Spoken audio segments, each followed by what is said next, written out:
अस्सलाम वालेकुम प्यारे दोस्तों, क्या हाल है। उम्मीद करती हूँ आप सब खैरियत से हैं और हम भी खैरियत से हैं। ओके दोस्तों, आज मैं जो कहानी आपको सुनाने वाली हूँ, ये कहानी बहुत ज़्यादा दिलचस्प है। मेरा एक कज़न है, उसका फ्रेंड है, तो वो कह रहा था कि एक दिन हमारे घर वाले किसी दावत पे गए थे। तो चूँकि वो लोग दावत पे गए थे, तो अमूमन दावत जो होती है वो रात को होती है, लेकिन हम पठानों में ये है कि रातों को दावतें नहीं होती, यानी दिन में ही सारा किस्सा ख़त्म करके लोग 6-7 बजे तक अपने घरों को आ जाते। तो उसने कहा कि हमारे घर वाले भी बस आने वाले थे, 7 बज रहे थे। तो मैं अपने घर में बैठा था, तो नहीं, मैं बाहर गेट पे खड़ा था क्योंकि मुझे घर के अंदर डर लग रहा था। उस वक्त मेरी उम्र 18-19 साल थी। तो मैं नहीं गया था। तो अचानक मुझे बर्तनों की आवाज़ आई, तो मैं ऊपर आया। तो हमारी जो सीढ़ियाँ है, उसमें कुछ बर्तन पड़े होते अक्सर। तो मैंने देखा कि वो सारे बर्तन गिरे थे नीचे।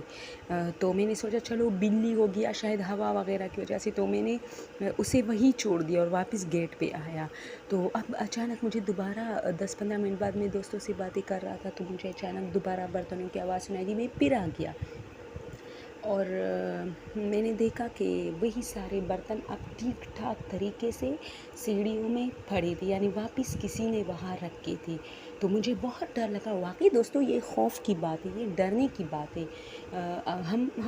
मैं अक्सर अपनी स्टोरीज़ में कहती हूँ कि ये हमारी समझ में नहीं आती, लेकिन जिसके साथ हो रहा होता है वो बहुत मतलब उसके लिए ये बहुत डरने वाली मोमेंट होती है। तो उसने कहा कि मैं भागा नीचे की तरफ। मैं समझा हमारे घर में कोई चोर है, और उस चोर ने क्या किया है कि मतलब बर्तन वर्तन गिरा के अब फिर से ठीक किया है। तो उसने कहा कि मैं नीचे गेट पे आया और मैंने अपने उन दोस्तों से कहा कि यार ऊपर। तो उन्होंने मुझे कहा कि नहीं, बिल्ली होगी। तो मैंने कहा बिल्ली ने फिर बर्तन सारे वापस सीढ़ियों में रख के। तो फिर उन लोगों को भी काफ़ी तशवीश हुई। फिर हमारे मोहल्ले में एक बहुत बारोब एक बुज़ुर्ग होता है, तो वो मस्जिद से आ रहा था। तो हमने उनसे कहा, तो उन्होंने कहा कि इसमें क्या है, आ जाओ। तो वो चूँकि बहुत बहादुर इंसान थे और बूढ़े शख्स, उसे पता था कि बच्चे डर गए शायद, तो वो हमसे आगे हुआ। उसने कहा इतनी मतलब 7 बजे भी चोर आता है किसी के घर। तो मेरे भी थोड़ा सा मतलब जहन में आया कि नहीं यार, 7 बजे कहाँ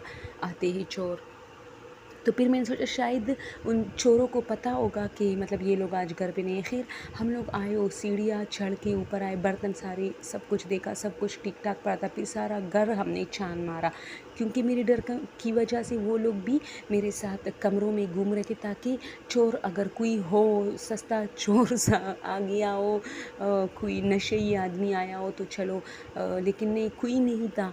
तो फिर हम लोग मैं अब उस शख्स के साथ दोबारा जब वो जाने लगी, तो मैं भी उसके साथ नीचे आया और हम लोग फिर बातें करने लगे। लेकिन मुझे काफ़ी मतलब अजीब फ़ील हो रहा था। फिर मेरे घर वाले आए और मैंने ये सारा किस्सा अपनी अम्मी को बताया। तो मेरी अम्मी ने कहा कि हाँ बेटा, इस घर में थोड़े बहुत चोर रहते हैं। तो मुझे समझ नहीं आया कि मेरी अम्मी ने क्या कहा, लेकिन अब चूँकि मैं एक समझदार आदमी, मतलब एक 35 साल का शख्स बन चुका हूँ, तो मुझे अब एहसास होता है कि शायद घर में कोई साया वगैरह था, जिसका पता सिर्फ मेरी अम्मी को था, क्योंकि अम्मी घर में रहती है तो उसको ऐसी चीज़ें फ़ील होगी ना। तो उस दिन के बाद अब तक मैं मतलब बहुत डरता हूँ कि ये सीन मैंने अपनी नज़रों से देखा था, अपनी आँखों से देखा था कि बर्तन वापस उसी जगह पे सही सलामत रखे हुए थे। ओके दोस्तों, थैंक यू सो मच।